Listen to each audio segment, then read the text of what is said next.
Hello everyone. आपने भी अपने आसपास या काफ़ी लोगों से ये कई बार सुना होगा कि जब से कोविड वैक्सीन लगी है तब से पुरुषों में काफ़ी बदलाव देखे जा रहे हैं।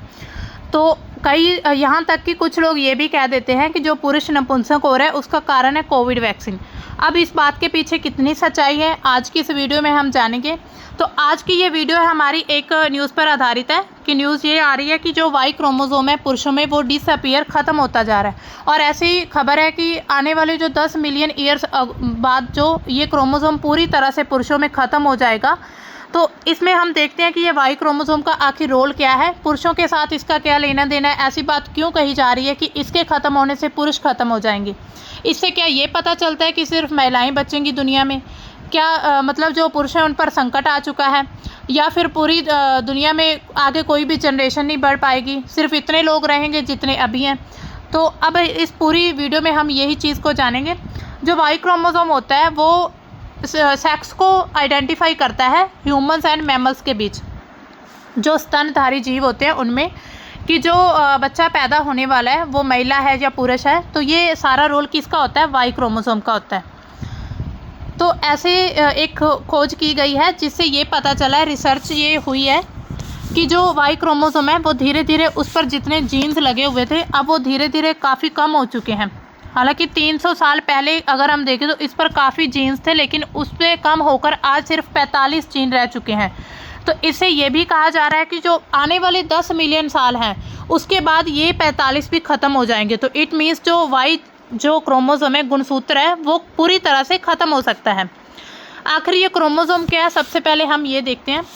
तो किसी भी मतलब जितने भी जीव हैं सभी में 2 प्रकार के जो होते हैं कोशिकाएं पाई जाती हैं। हर एक के शरीर में 2 भाग होते हैं कोशिकाओं के, प्रोकैरियोटिक और यूकैरियोटिक। आपने पढ़ा भी होगा, स्कूल टाइम काफ़ी ये कराते हैं साइंस में, है ना। ये बेसिक सी नॉलेज है कि प्रोकैरियोटिक और यूकैरियोटिक जो सेल्स है वो पाए जाते हैं। तो जो हमारे अंदर है, आप में और हम में, यूकैरियोटिक जो सेल है उसमें एक केंद्रक होता है, उसके न्यूक्लिक, उसमें होता है न्यूक्लिक मटेरियल, जिसमें जो कि क्रोमोसोम के रूप में होता है। तो उसमें क्या होता है, एक प्रोटीन का बना होता है क्रोमोसोम। उसको हम अपनी आइज़ से नहीं देख सकते कि आप सोचो कि हम देख लेंगे, हम नहीं देख सकते उसको। टेलीस्कोप के ज़रिए देखा जाता है, जो वैज्ञानिक होते हैं वो देख सकते हैं उसको। हम अपनी आइज़ से ऐसे नहीं उसको देखेंगे, ना ही वो दिखता है। अगर आप कोशिश भी करेंगे फिर भी हमें नहीं पता चलेगा। हालांकि ये वैज्ञानिक बातें हैं सारी। तो ये एक्स आकार का बना होता है, आप पिक्चर में भी देख सकते हैं। ये देखिए, इसको आप क्रोमोसोम मानिए कि ऐसा बना हुआ है, ठीक है, एक्स आकार का। तो इसमें क्या होता है, जो भी जेनेटिक मटेरियल होता है, डीएनए वगैरह, वो इसमें कंटेन, मतलब इसमें पाया जाता है। इस पर जो जीन होते हैं, क्रोमोसोम पर कुछ जीन लगे होते हैं। ये आप देख सकते हैं बीच में ये ऐसे ऐसे करके थोड़े थोड़े बिल्कुल थ्रेड लाइक जो संरचना है, ये जीन्स होते हैं। इसमें हमारे किसी भी व्यक्ति का पूरा डेटा जो होता है वो इसमें कलेक्ट किया जाता है। आप ऐसा मान लीजिए कि ये डेटा को संरक्षित रखने वाली एक पुड़िया होती है। पुड़िया मीन्स ऐसे कि जैसे कोई भी व्यक्ति, मतलब कोई भी बच्चा जब जन्म लेता है तो हम देखते हैं उसमें सभी व्यक्ति की जो अपनी अपनी विशेषताएं, अपने अपने जो ट्रेट्स होते हैं। जैसे किसी की आँख का रंग जो होता है काला होता है ना, आँख किसी की काली होती है, किसी की नीली आँख भी होती है, किसी की ब्राउन आँख भी होती है। उसके अलावा जो भी हम देखते हैं, किसी के जो नाक बड़ा होता है, किसी का छोटा होता है। तो ये सभी जो चेंजेस होते हैं वो इन्हीं जीन की वजह से होते हैं। वो जीन्स में पहले से ही संरक्षित होते हैं कि इनमें कौन कौन से ट्रेट्स जन्म के बाद देखे जाएंगे। जो हम जन्म के बाद जो हम ट्रेट्स देखते हैं उसको फिनोटाइप कहा जाता है। जो हम देखते हैं, मतलब फ़ोटो से आप देख सकते हैं, फ़ोटो को हम देख सकते हैं, मीन्स की फिनोटाइप। जब ये सारे ट्रेट्स होते हैं जीन में होते हैं तो इसको जीनोटाइप कहा जाता है। तो ये जो क्रोमोसोम होता है इस पर एक SRY नाम का एक जीन होता है, उसको भी हम देखेंगे। पहले हम शॉर्ट में देखते हैं कि जो पुरुष और महिलाओं में सेम गुणसूत्र नहीं पाए जाते हैं। पुरुषों में पाए जाते हैं XY गुणसूत्र और महिलाओं में पाए जाते हैं XX। और अगर हम टोटल की बात करें तो 46 जो गुणसूत्र होते हैं पुरुष और महिलाओं में पाए जाते हैं। तो इनके काम क्या होते हैं क्रोमोसोम का, पहले तो ये आइडेंटिफाई करता है कि जो बच्चा है वो पुरुष होगा या महिला होगी। दूसरा, इसमें काफ़ी हमारी इन्फॉर्मेशन, जो हमारे ट्रेट्स होते हैं वो स्टोर किए जाते हैं इसमें। तो ऐसी इन्फॉर्मेशन होती है, ये डाटा स्टोर करते हैं और डीएनए को प्रोटेक्ट करते हैं, क्योंकि डीएनए भी क्रोमोसोम में ही पाया जाता है। अब देखिए वाई क्रोमोसोम के साथ ऐसा क्या हो रहा है। अब देखिए वाई क्रोमोसोम ये बताया जा रहा है कि धीरे धीरे ख़त्म हो रहा है, ऐसी खोज की गई है। ये एक रिपोर्ट दी है कि 300 मिलियन साल पहले जब हम देखते हैं तो 1438 जीन जो थे वाई क्रोमोसोम की हम बात करेंगे, वाई क्रोमोसोम पर 1438 जीन पाए गए थे 300 मिलियन साल पहले। धीरे धीरे अब हम देखते हैं 1393 जो जीन्स है वो ख़त्म हो चुके हैं। तो बच्चे कितने आप माइनस करके देख सकते हैं, 45 जीन्स ओनली बचे हैं वाई क्रोमोसोम पर पुरुषों में। तो ये बताया जा रहा है कि 10 मिलियन साल बाद ये भी ख़त्म होने की संभावना है। इसी वजह से ये चीज़ सामने आ रही है कि सिर्फ जो महिलाएं बचेंगी दुनिया में या फिर पुरुषों का निर्माण होगा नहीं होगा, इसके लिए अब बहुत सारी खोज भी की जा रही है। हालांकि ये वैज्ञानिक बातें हैं, ये मतलब वैज्ञानिकों का काम है कि उन्होंने खोज करके क्या ढूंढ रहे हैं क्या नहीं करना है ना। तो इसमें अगर जब हम देखते हैं वाई क्रोमोसोम तो उसमें एक SRY नाम का एक जीन होता है जो कि मेल डेवलपमेंट के लिए रिस्पॉन्सिबल होता है। मतलब पुरुषों में XY क्रोमोसोम गुणसूत्र पाए जाते हैं, तो वाई पर एक जीन होता है SRY। वाई पर अभी हमने देखे कितने जीन रह गए, 45 जीन रह चुके, उसमें एक है SRY। तो जो SRY है अगर ये होगा तो ही पुरुषों का निर्माण होगा, अगर ये नहीं होगा तो पुरुष का निर्माण नहीं हो सकता। तो SRY जीन क्या होता है, ये सेक्स डिटरमिनिंग रीजन वाई है। तो ये कहाँ पर वाई क्रोमोसोम के ऊपर लोकेट होता है, मैमल्स में पाया जाता है, ह्यूमंस में पाया जाता है। तो ये क्या करता है, ये पुरुषों में हार्मोन डेवलप करता है। पुरुषों के जो हार्मोन होते हैं जैसे कि टेस्टोस्टेरोन, सबसे पहले तो ये SRY जो है पुरुषों में टेस्टिस का निर्माण करता है। उसके बाद जो टेस्टोस्टेरोन नाम का जो हार्मोन होता है वो टेस्टिस से ही डेवलप होता है। और इसके अलावा एक और जो हार्मोन है एंटी मुलेरियन हार्मोन, उसको भी डेवलप करता है SRY। अगर जब हम देखते हैं कि जो पुरुष और महिला में एक एज के बाद काफ़ी चेंजेस देखे जाते हैं, जैसे कि महिलाओं में फैलोपियन ट्यूब डेवलप होती है, एवरी डेवलप होता है, तो उसी तरह ही जो पुरुष होते हैं उसमें टेस्टिस का बनना, उसके बाद धीरे धीरे उनमें और भी चेंजेस देखे जाते हैं, उनकी मांसपेशियों में बदलाव देखा जाता है। तो ये सभी हार्मोनल चेंजेस होते हैं।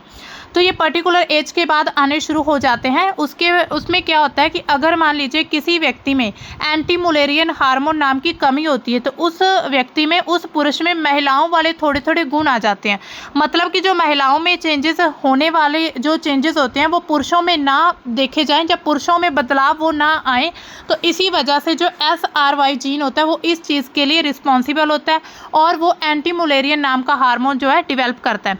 अगर आपने कभी अपने आस किसी भी व्यक्ति में कभी थोड़े बहुत महिलाओं वाले गुण देखे हो पुरुषों में, तो उससे ये हम अंदाज़ा लगा सकते हैं कि उस व्यक्ति में एंटी मुलेरियन नाम का जो हार्मोन है उसकी कमी है। इसी वजह से उसमें जो महिलाओं वाले लक्षण देखे जाते हैं। अब देखिए वाई क्रोमोसोम की कमी हो रही है, तो ये क्या 1990 में ये खोजा गया था कि जी SRY जो जीन है वो SOX9 को एक्टिव करता है, जिसकी वजह से पुरुष का निर्माण होता है। तो अब देखिए स्थिति ऐसी बन चुकी है कि जो SRY जीन है वो ख़त्म होता जा रहा है, वो धीरे धीरे ख़त्म हो रहा है। जैसे हमने देखा 45 रह चुके हैं, अब ये भी ख़त्म हो जाएंगे 45 एक समय के बाद। तो फिर ये सवाल उठता है कि SOX9 को एक्टिव कौन करेगा। अगर इसको एक्टिव किया जाएगा फिर ही पुरुष का निर्माण होगा, अदरवाइज पुरुष का निर्माण नहीं होगा।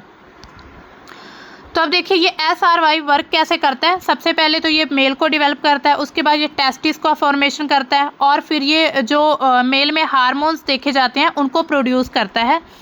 अब देखिए उम्मीद क्या हुई है, तो जो वैज्ञानिकों ने खोज की है, उन्होंने जो जापान के वैज्ञानिक हैं उन्होंने स्पाइनी रैट पर एक खोज की है।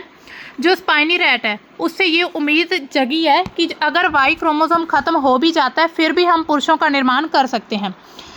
जो स्पाइनी रैट है उसके जो वाई क्रोमोसोम को किसी और जीन के साथ रीलोकेट करके देखा गया। जो वाई क्रोमोसोम है उसको हटाकर उसकी जगह कोई और जीन रखकर देखा, तो ये पता चला कि इससे भी पुरुषों का निर्माण किया जा सकता है। मतलब DNA का डुप्लीकेशन किया गया है। वैज्ञानिकों ने क्या किया कि इसको हटा करके, वाई क्रोमोसोम को हटा करके प्रयोग किया और इससे ये नतीजा सामने आया कि जो स्पाइनी रैट है, मतलब जीव है, जीवों में तो ये चीज़ देखी गई है कि वो अपने आप सेल्फ इंड्यूस्ड पुरुष का निर्माण कर सकते हैं। लेकिन अब ये भी सवाल उठता है कि ये जो चेंजेस हैं वो सभी में सेम हो सकते हैं। जैसे ये जो चूहा है, मतलब जो रैट है, इसने तो सेल्फ इंड्यूस्ड करके पुरुष का निर्माण कर लिया, तो क्या महिलाएं भी ऐसी कर सकती हैं? क्या महिलाओं में भी ऐसे चेंजेस हो सकते हैं? तो सवाल तो ये उठता है ना। तो इसका मतलब हम एक तरफ से अगर वैज्ञानिकों की बात करें तो हम ये मान सकते हैं कि जो भविष्य में पुरुष निर्माण है, जो काम आज SRY कर रहा है, SRY जो जीन कर रहा है, वो कोई और जीन भी कर सकता है। तो हालांकि ये अब तक की खोज के मुताबिक ये चीज़ हम मान सकते हैं। ये जो रिसर्च की गई है उसमें जो SOX9 जीन है वो क्रोमोसोम नंबर जो 3 है उस पर इसको एक्टिव किया गया है किसी और के साथ। तो इससे ये पता चला कि जो मेल डेवलपमेंट हो पाया है पॉसिबल है। तो वैज्ञानिक तो ये कह रहे हैं कि हम पुरुषों का निर्माण कर सकते हैं बिना Y क्रोमोसोम के भी। लेकिन इससे मानवों के लिए ये सब क्या मतलब है, मतलब क्या हो सकता है? जो स्पाइनी रैट है वो तो Y क्रोमोसोम के बिना जीवित रह सकते हैं, वो प्रजनन कर सकते हैं। तो क्या अगर पुरुषों की हम बात करें तो Y क्रोमोसोम ख़त्म हो जाने के बाद क्या पुरुष बच पाएंगे या नहीं बचेंगे? पुरुषों का निर्माण होगा या नहीं? तो ये एक काफ़ी अभी पहेली बनी हुई है, क्योंकि उन्होंने जो खोज की है वो रैट पर की गई है खोज। हालांकि मनुष्य में कोई ऐसी खोज नहीं की गई अभी तक।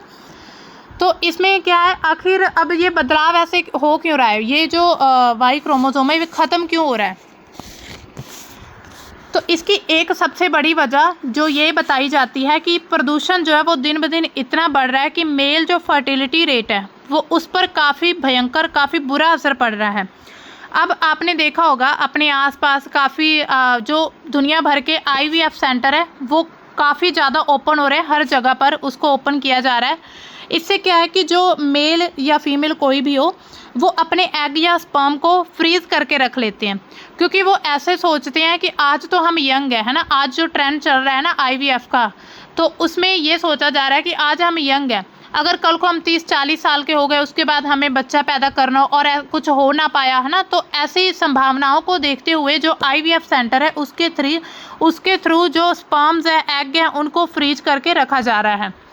तो लेकिन अगर हम इस खोज की बात करें तो जो स्पाइनी रैट में ज़रूरी नहीं है कि ये सभी प्रकार के जो जीव हैं उनमें ये चीज़ पॉसिबल हो, ये जीन डेवलप हो सके, ज़रूरी नहीं है। क्योंकि अभी तक सिर्फ ये रैट में ही, जो जापान का एक रैट है उसमें ये प्रयोग किया गया है। चूहे में ऐसा भी हो सकता है जब उसने सेल्फ इंड्यूस्ड पुरुष का निर्माण कर सकता है वो कुछ और कोई और चीज़ भी है ना, आप खुद सोचिए, कुछ भी चीज़ बना सकता है खुद से, मतलब कोई भी चीज़ डेवलप हो सकती है। इंसान कई तरह के दिखने लगेंगे, इसमें मतलब बहुत से ऐसे सवाल उठते हैं कि इंसान किस प्रकार के दिखेंगे। अगर खुद से ही कोई अपने अंदर से ही कोई भी महिला अपने खुद से ही कोई डेवलप किए जा रही है, कोई भी है ना जीन, कोई भी स्पर्म या कुछ भी, तो उससे क्या होगा? हमारे मन में बहुत से ऐसे सवाल उठते हैं। लेकिन इसके साथ ये सब मतलब कि इसके मेन रीज़न तो यही है कि जो प्रदूषण हो रहा है या जो बदलाव प्रकृति में देखे जा रहे हैं उसमें ये भी है कि जो प्रदूषण बढ़ने की वजह से मेल का जो फर्टिलिटी रेट है वो कम होता जा रहा है। नॉर्मली आपने देखा होगा अभी बच्चे कंसीव नहीं हो पा रहे हैं, इसी वजह से जो IVF है ना, अभी उसका ज़माना चल रहा है कि IVF जो है हर जगह आपने देखे होंगे ये सेंटर ओपन हुए हैं। तो इसमें क्या है कि जो मतलब मदर्स और जो फादर्स होते हैं उनको दिक्कत आ रही है बच्चा पैदा करने में। तो इसमें इसी से रिलेटेड मतलब ये न्यूज़ थी जिसमें हमने ये देखा कि जो Y क्रोमोसोम है उसको खतरा है। हालांकि पुरुषों को भी मान सकते हैं कि पुरुष भी खतरे में है, क्योंकि उनका जो क्रोमोसोम है अगर वो ख़त्म हो गया तो फिर पुरुष का निर्माण नहीं हो पाएगा। लेकिन अब देखते हैं और वैज्ञानिक इस पर क्या खोज करते हैं। तो फिलहाल के लिए आज इतनी ही न्यूज़ थी, तो मिलते हैं हम अपनी नेक्स्ट न्यूज़ में। तब तक के लिए बाय, थैंक्स फॉर वॉचिंग।